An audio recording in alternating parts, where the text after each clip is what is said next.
అక్కినేని నాగార్జున కుటుంబ సభ్యుల మీద తెలంగాణ మంత్రి కొండా సురేఖ గారు అనుచితమైనటువంటి వ్యాఖ్యలు చేసినటువంటి నేపథ్యంలోనే తెలుగు చిత్ర పరిశ్రమలో ఉన్నటువంటి ప్రముఖ హీరోలందరూ కూడా ఆవిడ చేసినటువంటి వ్యాఖ్యలను ఖండించారు.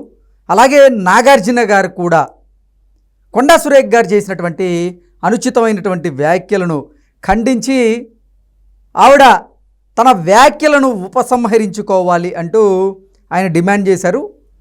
తరువాత కొండా సురేఖ గారు సమాంతాకి క్షమాపణలు చెప్పడం, నాగార్జున గారిని ఆవిడ క్షమాపణలు కోరకుండా ఉండడం నేపథ్యంలోనే నాగార్జున గారు కొండా సురేఖ గారి మీద లీగల్ యాక్షన్ తీసుకునేందుకు సిద్ధమయ్యి ఆయన పరువు నష్టం దావా కూడా వేసినటువంటి నేపథ్యంలోనే అసలు కొండా సురేఖ అంశంలో నాగార్జున ఎందుకు తగ్గడం లేదు, నాగార్జున వెనక ఎవరైనా ఉండి తనను ఈ అంశంలో ముందుకు నడిపిస్తున్నారా అనేటువంటి ప్రశ్నలు అయితే ఇప్పుడు సామాజిక మాధ్యమాల్లో ఉత్పన్నం అవుతున్నటువంటి నేపథ్యంలోనే ఈ అంశం మీద మనం విశ్లేషణ చేసుకునేటువంటి ప్రయత్నం అయితే చేద్దాం. ప్రస్తుతం మనతో పాటు ఉన్నారు ప్రముఖ సినీ రాజకీయ విశ్లేషకులు జగదేవ్ గారు. వారితో మాట్లాడదాం. జగదేవ్ గారు నమస్తే అండి. నమస్తే. కొండా సురేఖ గారు నాగార్జున గారి కుటుంబం మీద, నాగార్జున గారి మీద అనుచితమైనటువంటి వ్యాఖ్యలు చేశారు. అయితే దాన్ని చాలామంది ఖండించారు. నాగార్జున గారు కూడా దాన్ని ఖండించారు. ఆయన తన వ్యాఖ్యల్ని ఉపసంహరించుకోవాలి అంటూ డిమాండ్ చేస్తే దాని గురించి కొండా సురేఖ గారు అయితే ఎటువంటి స్పందన లేదు. ఈ నేపథ్యంలోనే నాగార్జున గారు కూడా ఇక ఆవిడ మీద లీగల్గా యాక్షన్ తీసుకోవాలనే ఉద్దేశంతోనే పరువు నష్టం దావా వేసి క్రిమినల్ కేసులు కూడా నమోదు చేశారు. అయితే అసలు ఈ విషయంలో నాగార్జున ఎందుకు తగ్గడం లేదు, నాగార్జున వెనక ఎవరైనా ఉండి ఈ అంశంలో నాగార్జున ముందుకి నడిపిస్తున్నారా అనేటువంటి ప్రశ్నలు అయితే సామాజిక మాధ్యమాల్లో ఉత్పన్నమవుతూ ఉన్నాయి. దీని మీద మీ విశ్లేషణ ఏంటి? నిజంగా నాగార్జున గారి మనోభావాలు దెబ్బతినే ఈ అంశంలో కొండా సురేఖ గారితో ఆయన ఢీ అంటే ఢీ అంటున్నారా, లేదంటే ఆయన వెనక ఎవరైనా ఉండి నడిపిస్తున్నారా అంటే ఏం చెప్తారు? ఆయన వెనకుండి ఎవరు నడిచేంత అమాయకులు అయితే కాదు నాగార్జున గారు. ఖచ్చితంగా ఇది ఆయన నిర్ణయమే అని నేను అనుకుంటున్నాను. ఎగ్జాక్ట్లీ. ఎందుకంటే అక్కినేని నాగార్జున గారు నాకు తెలిసి నాగేశ్వరరావు గారి తనయుడిగా ఇండస్ట్రీలో అడుగు పెట్టినప్పుడు కూడా ఆ లెగసీని మెయింటైన్ చేయడానికి ఆయన చాలా తాపత్రయపడ్డాడు, చాలా ఇబ్బందులు కూడా పడ్డాడు. అంటే వాయిస్ సరిగ్గా లేదు, సరిగ్గా ఏం యాక్టింగ్ చేయడం రాదు అని రకరకాల మొదట్లో ఎన్నో విమర్శలు. అక్కినేని నాగేశ్వరరావు గారు అంత ఇండస్ట్రీకి ఒక రెండు కళ్ళు ఒక్క కన్ను అనుకున్న అంత స్టార్ తనయుడు ఈయనేంటి ఇట్లా బేలగా ఉంది ఈయన పెర్ఫార్మెన్స్ అని కూడా అప్పట్లో, అంటే మనం పుట్టకముందు మేబీ విమర్శలు ఎదుర్కొనేవారు 80s.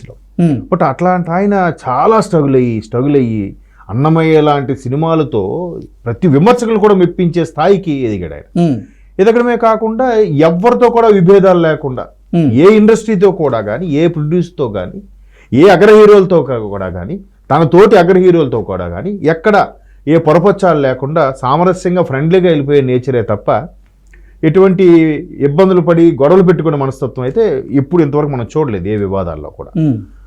అట్లాంటి నాగార్జున గారు ఈవెన్ బాలీవుడ్లో కానీ రాజకీయ పరంగా కానీ అందరితోనే సత్సంబంధాలు ఉండేవి. ఎవరితో కూడా ఆయన గొడవ పెట్టుకున్నట్టుగా ఒక వివాదంలో వచ్చినట్టుగా ఎప్పుడు గతంలో ఎప్పుడూ లేవు. అవును.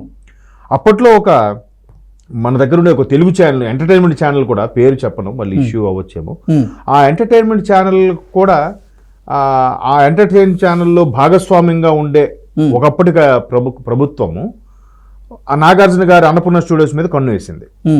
కింద 7 acres మాకు ఇచ్చేయండి ఏదో అన్నట్టుగా.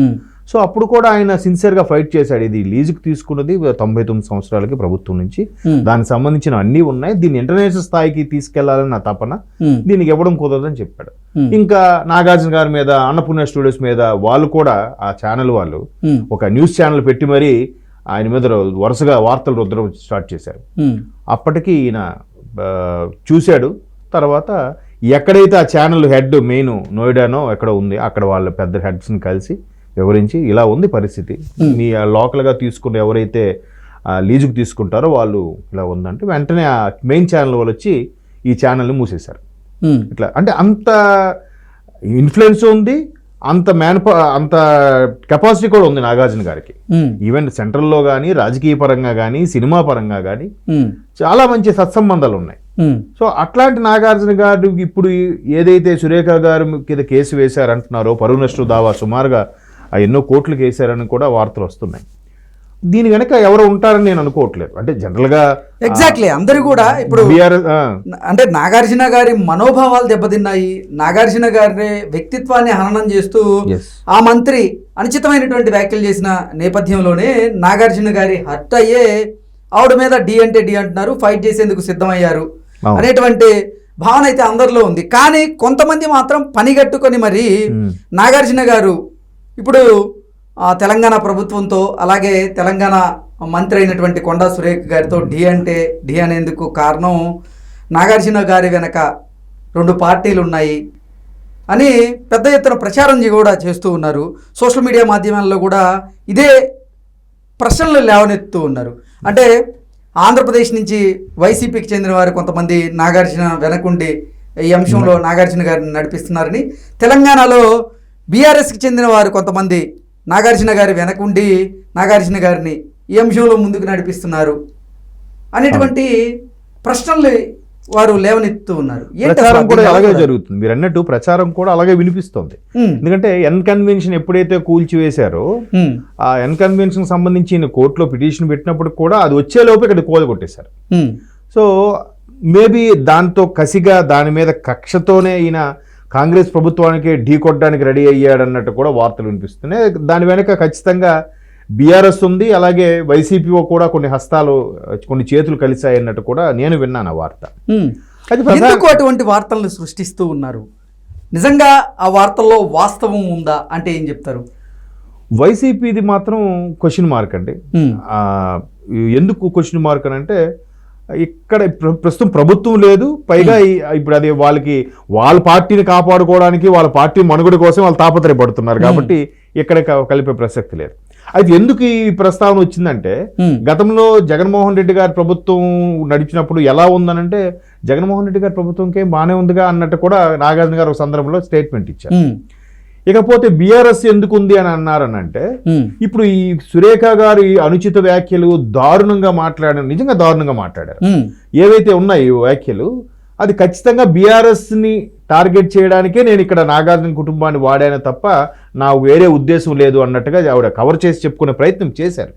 కానీ అక్కడ కేటీఆర్ గారి మీదో లేదా బీఆర్ఎస్ పార్టీ మీదో వ్యాఖ్యలు చేసినప్పుడు సమ్ ఎక్స్ని లేదా కేటీఆర్ గారు ఇలాగ జులుం ప్రదర్శించారు, ఇలాగ రుబా ప్రదర్శించారు, ఇండస్ట్రీని వాడుకున్నారని హెడ్లైన్గా చెప్పి వదిలివచ్చు కదా. పర్టికులర్గా నాగార్జున గారిని చైతన్య గారితో మాట్లాడారు, వాళ్ళిద్దరూ తమని వెళ్ళమన్నారు, తను వెళ్ళనంటే వీళ్ళు ఇలా చేశారు, అంత పచ్చిగా మాట్లాడడం అనేది పద్ధతి కాదనిపించింది. ప్రతి ఒక్కరు కూడా అదే స్పందించారు. సో ఇప్పుడు ఏమవుతుంది, ఖచ్చితంగా బీఆర్ఎస్ని వెనక్కి పెట్టి మాట్లాడారు కాబట్టి బీఆర్ఎస్ వాళ్ళు నాగార్జున గారు మీరు తగ్గద్దు, మీ వెనక మేము ఉంటాం, మీరు ఖచ్చితంగా కేసు వేయండి అందుకే అని చెప్పి వీళ్ళు అంటున్నారేమో అని ఒక వార్త అయితే వచ్చింది. కానీ వాళ్ళు అన్నా అనకపోయినా ఇక్కడ ఘోర పరాభవం జరిగింది. వంశ ప్రతిష్ట, అక్కినేని కుటుంబానికి అప్రతిష్ట తీసుకొచ్చిన వ్యాఖ్యలు చేశారు ఆవిడ. సో ఖచ్చితంగా దీని మీద స్పందించకపోతే, ఆయన ఒకవేళ రాజకీయాలు ప్రభుత్వాలు వెనక నుంచి సపోర్ట్ లేకపోయినా ఆయన స్పందించకపోతే, ఆయన రేపొద్దున అందరూ తప్పుగా అనుకుంటారు. ఏంటి ఇంత దారుణ వ్యాఖ్యలు చేసి నేనే మాట్లాడలేదేంటి అంటే ఇవన్నీ నిజమా అనే ఉద్దేశంలోకి వస్తారు. కాబట్టి ఆయన ఎవరితో సంబంధం లేకుండా ఆయన నిజంగా ఫీల్ అయ్యి, అంటే ఎంతవరకు ఎప్పుడు ఆయన అనుచిత వ్యాఖ్యలు చేయడం కానీ, ప్రభుత్వాలు లేదు ఇలా ఇప్పుడు జగన్మోహన్ రెడ్డి ప్రభుత్వం మీద కూడా అనుచిత వ్యాఖ్యలు ఏం చేయలేదుగా.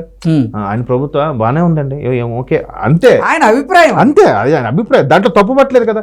ఆయన ప్రభుత్వం బాగుంది, ప్రతిపక్షాలు తీరే బాగోలేదని ఏం అనలేదుగా. సో ఆయన అభిప్రాయం వరకు జగన్మోహన్ రెడ్డి ప్రభుత్వం పరిపాలన బాగుందన్నాడు, అంతవరకే ఫిక్స్. అంతేగాని ఎదుటి వాళ్ళని విమర్శించి దారుణమైన అనుచిత వ్యాఖ్యలు చేసే మనిషి అయితే కాదు. సో ఇప్పుడు మీరు అన్నట్టు ఆయన వ్యక్తిత్వ హననం కానీ, ఆయన కుటుంబం మీద చేసే వ్యాఖ్యలు మాత్రం ఎవరు కూడా హర్షించలేదు, ప్రతి ఒక్కరు ఖండించారు. సో ఇండస్ట్రీ కూడా చూసారా, ఒక్కసారి ఇండస్ట్రీ అంతా కూడా స్పందించింది. ఈ చేసిన వ్యాఖ్యలు సమంత గారి మీద అక్కడ తప్పు మాట్లాడలేదు, సమంత గారి క్యారెక్టర్ ఇంకొంచెం ఆస్త ఎలివేట్ చేసినట్టు అనిపించింది. అక్కడ దారుణం ఏంటంటే, మామగారు భర్తగా ఉన్న వీళ్ళిద్దరే అంత దారుణమైన పనికి ఈమెకి వెళ్ళమన్నారు అన్నట్టుగా చెప్పడం అనేది అది అసలు నిజంగా ఏ కుటుంబంలో కూడా అలా ఉండదు. ఎందుకంటే ఈవెన్ నాగార్జున గారు సమంత గారు రిలేషన్ కూడా అసలు ఒక కూతురులాగా చూసుకునేవారట. ఒకనొక సందర్భంలో వాళ్ళిద్దరూ విడిపోయినా కూడా ఆయన ఏదో ఒక సందర్భంలో పార్టీలో కలిసినప్పుడు కూడా చెప్పారంట, మంచి బడ్డీని మిస్ అయ్యాం, మా ఫ్యామిలీలో ఒక నా బిడ్డగా ఒక మంచి ఫ్యామిలీ ఫ్రెండ్గా ఉండే తను ఇప్పుడు మిస్ అవుతున్నాం అన్నట్టు కూడా చెప్పారట. అంటే అంత మంచి రిలేషన్స్ ఉన్నాయి. ఈవెన్ అఖిల్తో కానీ, అమలా గారితో కానీ, నాగార్జున గారితో కానీ, సమంత కానీ రిలేషన్స్ ఉండేవి. సో అంత బాగా చూసుకునే అమ్మాయిని ఇట్లా వెళ్ళమని ఎందుకు అంటారండి? ఆవిడ చేసిన వ్యాఖ్యలు కూడా ఎంత దారుణం నిజంగా. సో ఇది నిజంగా ప్రతి ఒక్క నాగార్జున అభిమానులే కాదు, సగటు మనిషి ప్రతి ఒక్కరు కూడా ఫీల్ అయ్యాడు ఆవిడ చేసే వ్యాఖ్యలు సరైనవి కావని. సో సగటు మనిషిగా మనకే అలా కనిపించినప్పుడు నాగార్జున గారు ఖచ్చితంగా ఆయన సొంతంగా తీసుకున్న నిర్ణయమనే నా అభిప్రాయం తప్ప దీని వెనక ఏ పార్టీలు ఉండుండవు. కాకపోతే ఫోన్ చేసి పరామర్శించవచ్చు, మీ మీద ఇలాగా అన్నారు, ఇది నిజంగా మా వల్ల అనవసరంగా మీకు బ్యాడ్ నేమ్ వస్తున్నట్టుందని అంటే అదేం కాదండి, మేము ఖచ్చితంగా దీని మీద చర్యలు తీసుకోవాలని చెప్పి ముందుకు వచ్చి ఉంటారు. అది జరుగుండొచ్చు. ఓకే అండి, థ్యాంక్ యూ.